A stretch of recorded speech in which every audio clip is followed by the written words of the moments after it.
मनसेसोबत दिलसे युती करणार, मनसेसोबत सकारात्मक भूमिका घेण्यास हरकत नाही, ही ठाकरेंची भूमिका. मनसेसोबत युती करण्याच्या मुद्द्यावरनं संजय राऊतांचं मोठं विधान.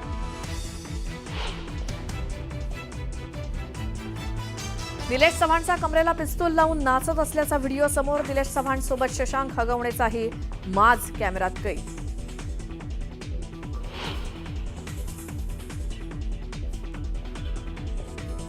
निलेश चव्हाणचा शोध घेण्यासाठी पिंपरी चिंचवड पोलिसांची 2 पथकं रवाना. वैष्णवी हगवणे प्रकरणी गुन्हेगारी कृत्यात निलेशचा सहभाग असल्याचा आरोप. निलेश चव्हाण अद्याप फरार.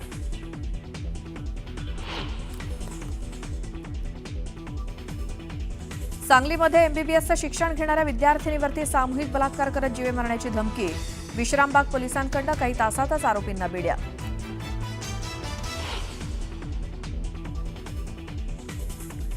सोलापुरात घरगुती हिंसाचारावरनं विवाहित महिलेला बेदम मारहाण.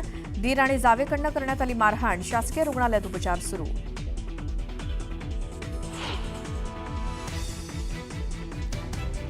धुळे शासकीय विश्रामगृह रोकड प्रकरणी किशोर पाटलांची 4.5 तास चौकशी. सीसीटीव्ही फुटेज पोलिसांनी घेतलं ताब्यात, तर शहर न सोडण्याच्या दिल्या सूचना.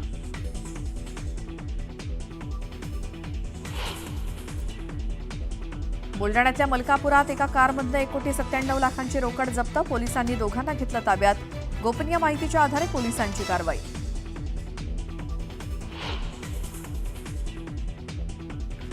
पुण्याच्या खराडीमध्ये बनावट कॉल सेंटरवरती छापा. छापेमारीत 41 मोबाईल्स आणि लॅपटॉपसह 100हून अधिक लोकांना घेतलं ताब्यात. सायबर फ्रॉडचं मोठं रॅकेट चालवलं जात असल्याची माहिती.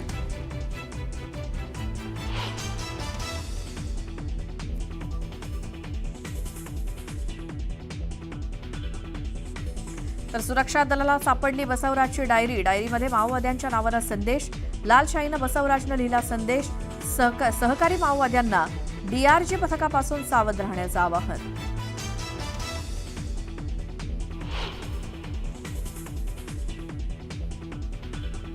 राज्यातल्या शेतकऱ्यांसाठी आनंदाची बातमी. मान्सून केरळात दाखल, तर राज्यात 1 आठवडा आधीच मान्सूनचं आगमन होणार.